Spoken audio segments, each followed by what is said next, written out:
ዛሬ ጠዋት እዚህ ምስራቅ ሸዋ ነው የምንገኘው ኦሮሚያ ክልል። እንግዲህ በከተማ የምንሰራው ስራ ከተሞችን ለመቀየር ከተሞች ለነዋሪዎች ምቹ እንዲሆኑ ለማድረግ ከፍተኛ ስራ ዕድል ለመፍጠር አሁን ደግሞ በዚህ አመት ከፍተኛ ቁጥር ያለውን ቤት መኖሪያ ቤት ለመገንባት ትልቅ እቅድ ታቅዶ ወደ ስራ የተገባ ይገኛል። እንደዚሁ ደግሞ ሁላችንም እንደምንገነዘበው አብዛኛው የሀገራችን ህዝብ የሚኖረው ገጠር ነው። ገጠሩን ደግሞ ትራንስፎርም ማድረግ ያስፈልጋል። ገጠር ላይ ያለው ምርታማነት ማሳደግ ያስፈልጋል። ይሄ ገጠር ላይ የሚደረገው ምርታማነት ወደ ኢንዱስትሪ እንዲሸጋገር አግሮ ፕሮሰሲንግ ኢንዱስትሪዎች እንደዚህ እንዲሸጋገር ማድረግ ያስፈልጋል።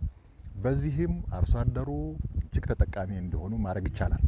ስለዚህ መንግስት ገጠሩን ትራንስፎርም ለማድረግ ከያዛቸው አጀንዳዎች አንዱ የሆነው በአትክልትና ፍራፍሬ በሰብል ምርታማነት ላይ አሁን እየተሰራ ያለውን ስራ እዚህ ኦሮሚያ ክልል ምስራቅ ሸዋ ዞን ውስጥ ማየት ችለናል። ስንዴ ኩታ ገጠም እርሻውን ስናይና በኮምባይነር አሁን የምታጨድበትን መንገድ ስናየው ምን ያክል ትልቅ ተስፋ እንዳለው በስንዴ ምርት ኢትዮጵያ ራሷን ለመቻል በሩዝ ምርት ኢትዮጵያ ራሷን ለመቻል እንደዚህ በአቮካዶ በአትክልትና ፍራፍሬ ራሷን ለመቻል እየተሰራ ያለው ስራ እጅግ ውጤታማ እጅግ አበረታች ይሄ ተጠናክሮ ከቀጠለ በአጭር አመታት ውስጥ የሀገራችንን ብልጽግና ብሎን ሁለንተናዊ ብልጽግናን ለማረጋገጥ ለምናደርገው ጉዞ ገጠሩን ትራንስፎርም ማድረግ ምን አይነት ለውጥ ያመጣ እንደሆነ ተመልክተናል።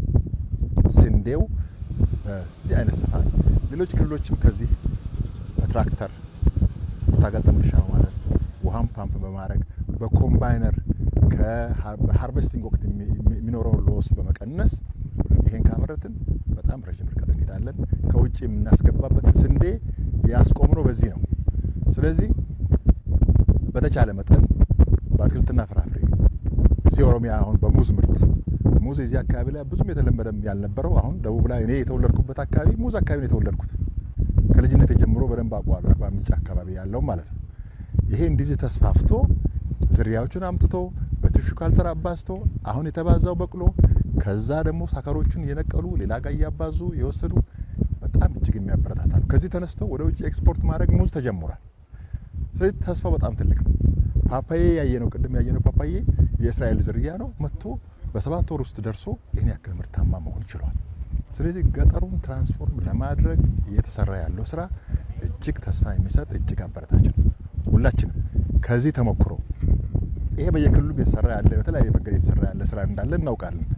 የተሻለውን ተሞክሮ የወሰድን ሁሉም ጋር ይሄን ማዳረስ ከቻልን የሀገራችን ብልጽግና ባጠረ ጊዜ ውስጥ እውን የማናደርግበት አንድ ምክንያት የለም ለማለት ነው።